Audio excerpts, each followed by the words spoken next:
Hello everyone, this is Ashok, your personal guide and mentor. I welcome everyone to my YouTube channel AKB Tutorials.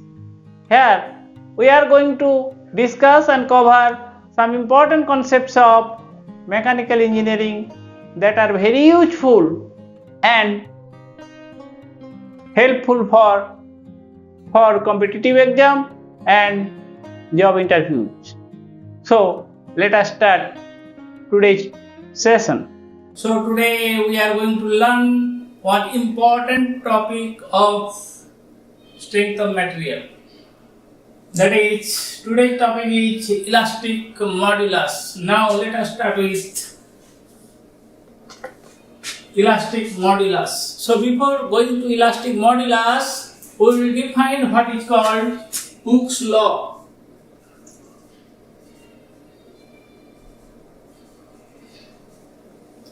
So in basics we have studied what is Hooke's law.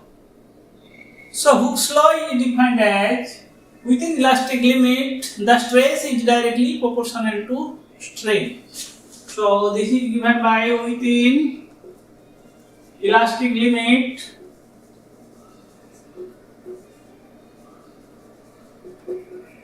the stress developed in a body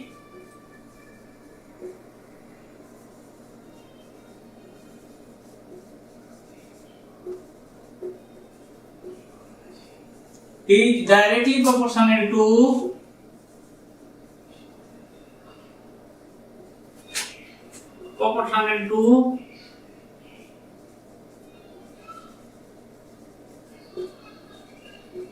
strain produced.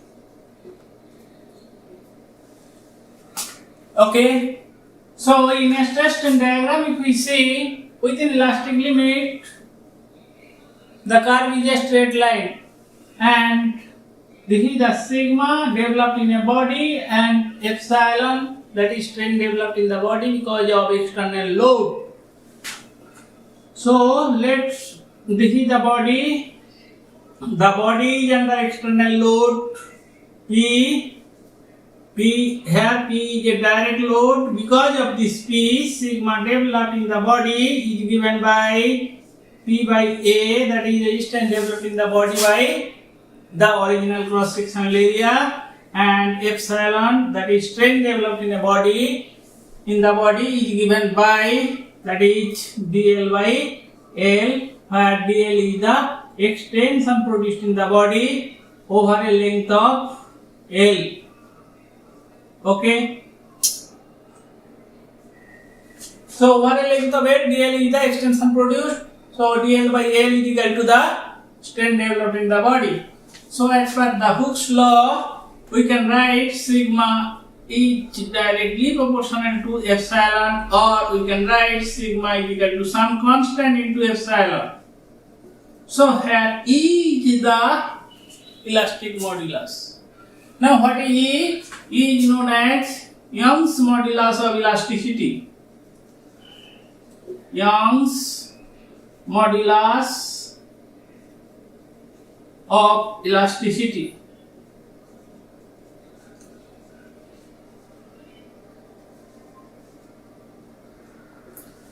So what is Young's modulus of elasticity? E is given by sigma by epsilon, where sigma is known as direct stress because the stress produced because of the direct load. Direct load means it may be tensile load or compressive load. Because of direct load, the stress developed in the body is sigma and strain developed in the body is epsilon. So sigma by epsilon is known as Young's modulus of elasticity, and it is given by E. Now we will see the next, that is shear modulus of elasticity or modulus of rigidity. Shear modulus of elasticity. Shear modulus of elasticity, or is also known as modulus of rigidity or modulus of rigidity. So this is defined as and denoted by G. Modulus of rigidity is denoted by G, where G is equal to tau by say gamma, where tau is the shear stress developed in the body, shear stress developed in the body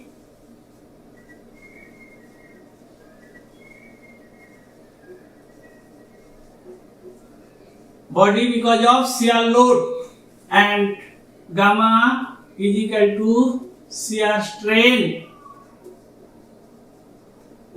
So the ratio of shear stress to shear strain is called modulus of rigidity or shear modulus of elasticity. Now the next modulus, that is bulk modulus of elasticity. Bulk modulus of elasticity, and it is denoted by K. Bulk modulus of elasticity is denoted by K. Say a rectangular body, this is a three-dimensional body. This body is under uniform stress applied from all the directions. The uniform stress intensity applied over the body is, say here compressive stress we have considered. So uniform stress is acting over the body from all the directions, and because of this stress, because of this compressive load, some strain is developed in the body. Means the volume of the body will change. Change in volume is given by dV. Change in volume, and original volume of the body is equal to original volume, say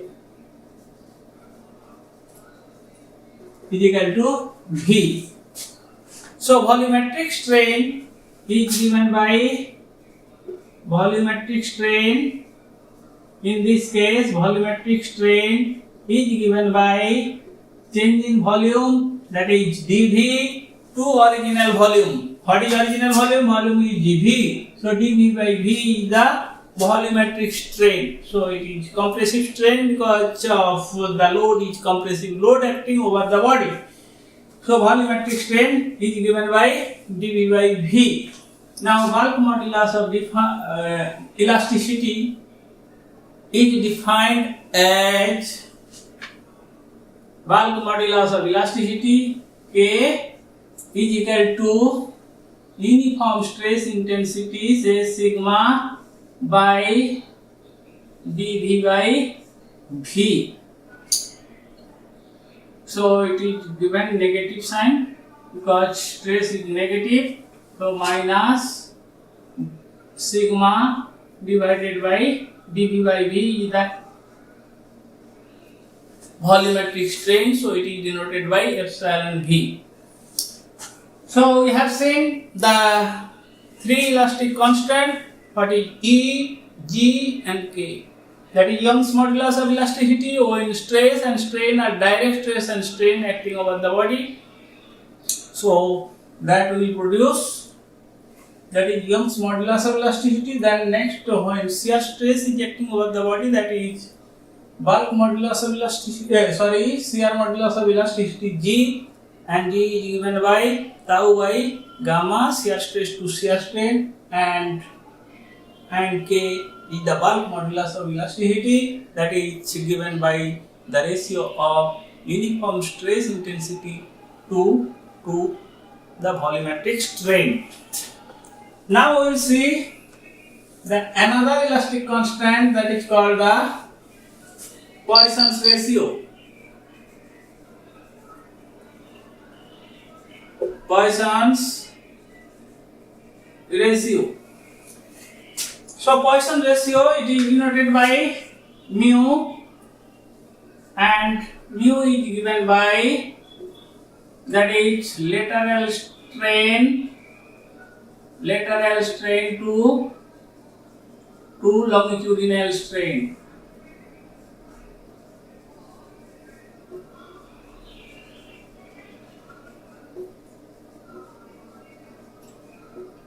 So we should learn what is lateral strain and longitudinal strain. Then it will be clear. That is, say a body of three-dimensional body. Say this is a three-dimensional body. The body is acting upon a unidirectional load P. P is the load acting over the body. So because of this direct load acting over the body, the deformation in the direction of load will take place. Say dl is the deformation over a length of L. Okay. So let's see the three dimensions of the body. Now, once the body elongates along the direction of load, so other directions, that is perpendicular to the load, it will decrease. Say the dimension L and this dimension is say W and this direction length is B. So L is the length, B is the width, and W is the thickness of the body. L is W. Now, in along direction L, dl is the increase in length because of direct load. P is acting along length L, and along direction B, so there will be some change. Say dB is the change. So dB is the change, means it will reduce in size. Similarly, along direction W, change is dW. So this direction, the direction along the direction of the load is called longitudinal direction. Longitudinal direction. So there are other two directions. That is along the direction of W. So this is the direction L, this is the direction W, and this is the direction B. So whenever a load P is acting along length L, so L will increase and it will produce longitudinal strain in this direction, and it is given by, say, epsilon L is the longitudinal strain produced in the body, is given by dl by L. And in other two directions, perpendicular to L direction, that is B and W direction, the strain will be a compressive strain, and it is given by epsilon B is equal to dB by B, and epsilon W, that is along direction W, strain produced is given by dW by W. And this EB and EW are called lateral strain, and EL is called longitudinal strain. So these two, that is epsilon B and epsilon W, are equal. Okay. So within elastic limit, the ratio of lateral strain, either epsilon B or epsilon W, divided by the longitudinal strain, that is epsilon L, is known as Poisson's ratio, and is given denoted by nu. That is epsilon B or epsilon W divided by epsilon L is called the Poisson's ratio. Now we will see the relation between the elastic constants. So there are 4 elastic constants in strength of material, what we have seen. So that we will write elastic constant or elastic modulus elastic constant or elastic modulus. There are 4 elastic constants, that is E, Young's modulus of elasticity. Second one is G, modulus of rigidity. Then third one is K, that is bulk modulus of elasticity. And fourth one is nu, that is Poisson's ratio. So if we know any two of the elastic constant, any two elastic constant, then for a isotropic material the property can be defined properly or completely. So the properties of an isotropic body can be defined completely if we know any two of these properties. So now we'll see the relation between the elastic modulus or elastic constants, that is relation between elastic modulus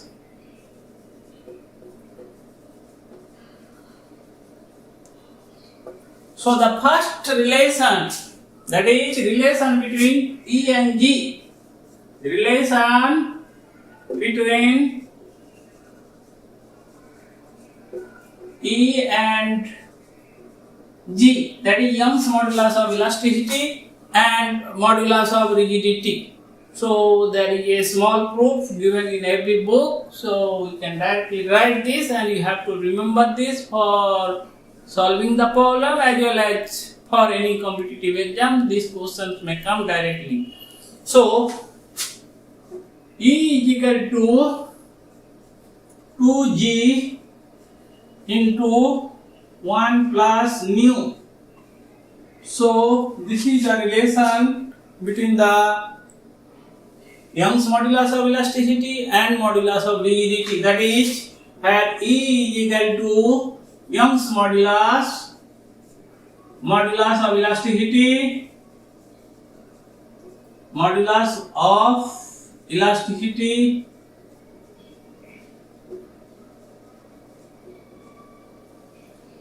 G is equal to modulus of rigidity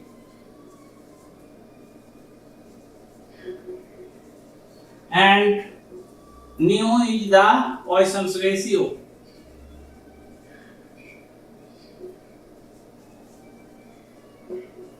Okay, so if any two is known, then the third one can be easily obtained. So that's why for isotropic material, the properties can be completely defined if any two modulus is known. Okay, next we will see the relation between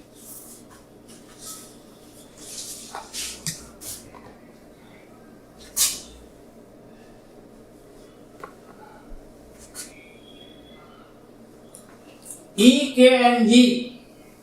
E, K and G.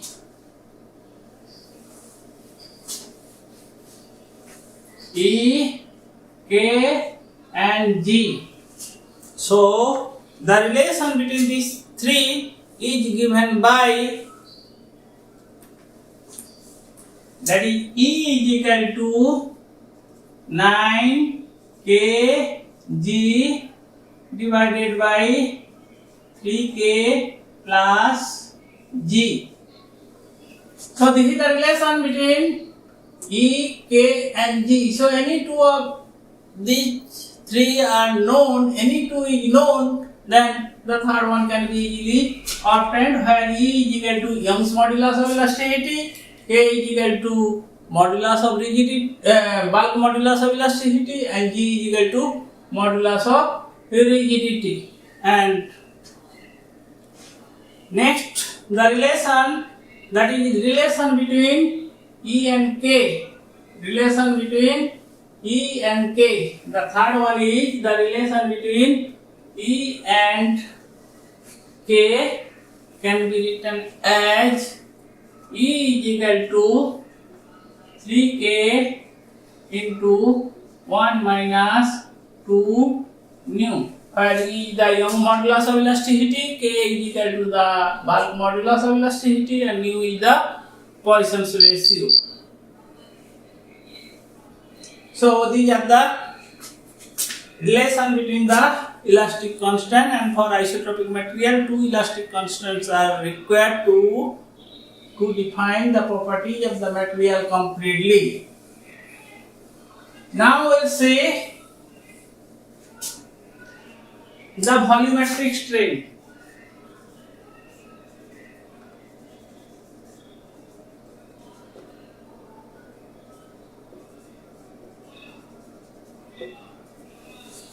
Volumetric strain. So, while defining bulk modulus, we have studied what is called volumetric strain. Is equal to change in volume to original volume. Now, how to find out this? So, we'll see now. First one, the case one, say a rectangular paralleloid.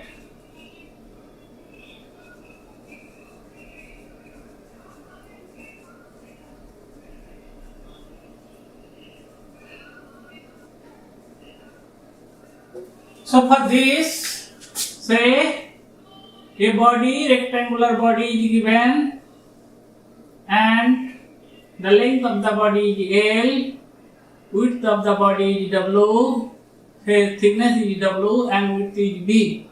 So this is the body, this body is given. So original volume of the body, say VO is equal to original volume of the body, and it is given by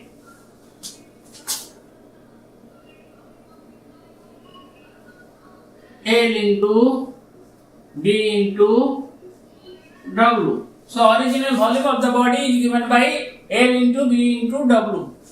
So this is your VO.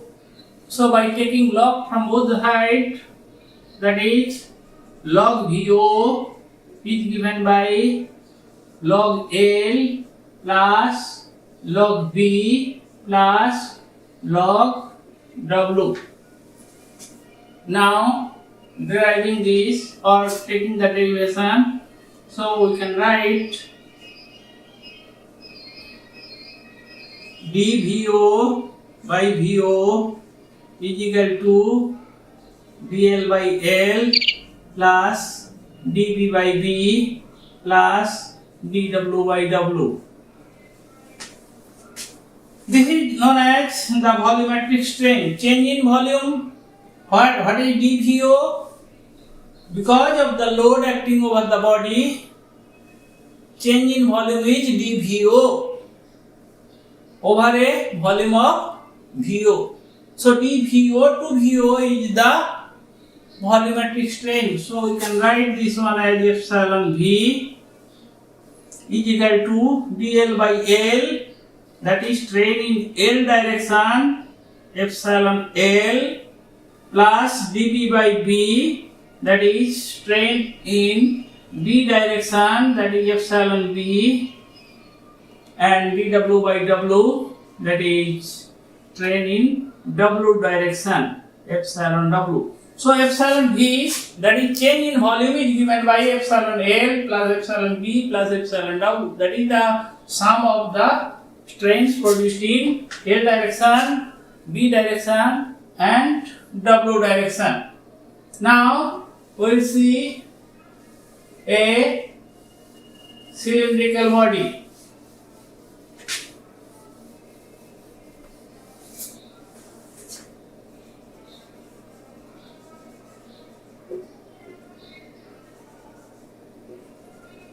Say a cylindrical body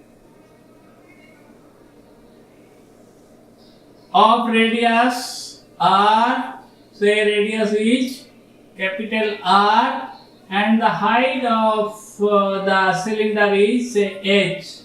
H is the height of the cylinder. Now we can write V is the original volume of the body, that is original volume is given by pi r square into h. This is the volume of the body. So by taking log on both the sides, we can write log V is equal to log pi plus 2 log r plus log h. Now taking the derivation, so we can write or deriving this formula. So we can write dV by V is equal to derivation of a constant term. It will give 0 plus 2 dr by r plus dh by h.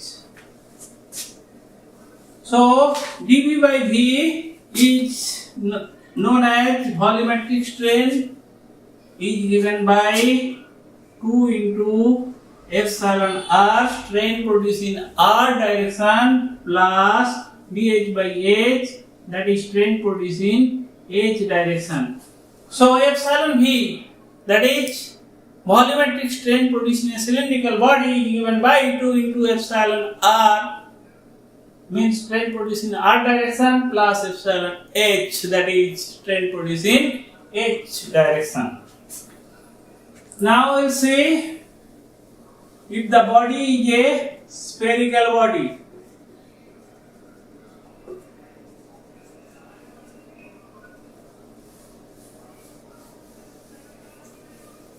So if the body is a spherical body, let a sphere of radius r. So this is a sphere of radius r, and the sphere is under uniform stress intensity. Now, what is the volume of the body? Volume of original volume is given by 4/3 pi into say r cube. So this is the volume of the body. Now taking log on both the sides, we can write log V is equal to log 4/3 pi plus log 3 log r. Now deriving this formula, we can write dV by V is equal to, this is a constant term, so if we take log of this term, it will be 0 plus 3 into dr by r. Now what is dV by V? It is epsilon V, that is volumetric strain produced in a spherical body, is given by 3 into epsilon r, that is radial strain. Okay. Now we'll see one more topic here that is not covered in the earlier videos, that is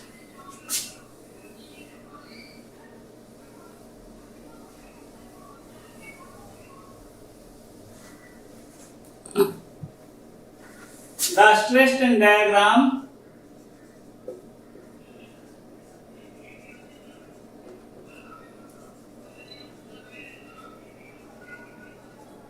of a brittle body. So say a brittle body. So as per as the definition, what is a brittle body? The body which fails without much deformation. So that body is called a brittle body. So brittleness is the property, the body which is having brittleness property, that is called a brittle body, like cast iron. So without much deformation, the body fails.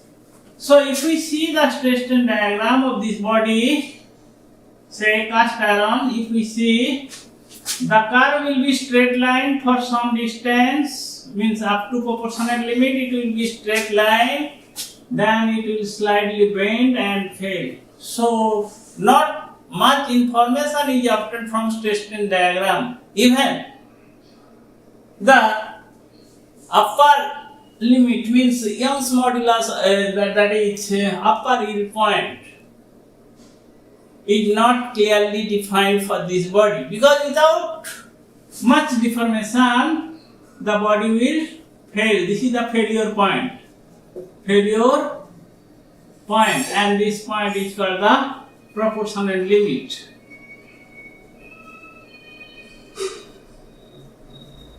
So up to proportional limit,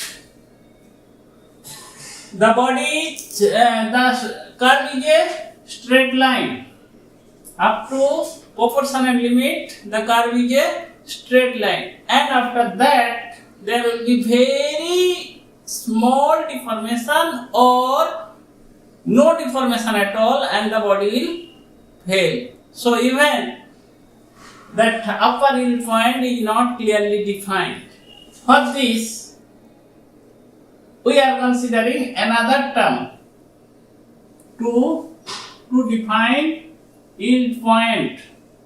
Okay, so that is called proof stress.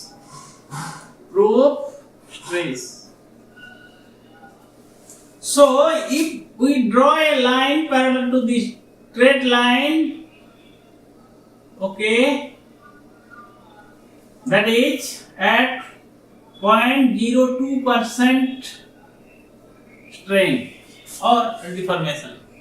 0.2% strain or deformation. So if we draw a parallel line to this straight line, so this point will define the sigma y value for this. Okay. So proof stress is the stress value at 0.02% of the deformation. Okay, this is all about this topic, and we will meet in the next video soon with some interesting topic. So be connected with us and give your valuable feedback so that we could improve our video. Thank you. That's all for today's session. We would continue further on this topic in the next session. Keep being connected with us and ask any question in the comment section. Like, share, subscribe, and don't forget to press the bell icon to get notified for future videos. Thank you and see you soon.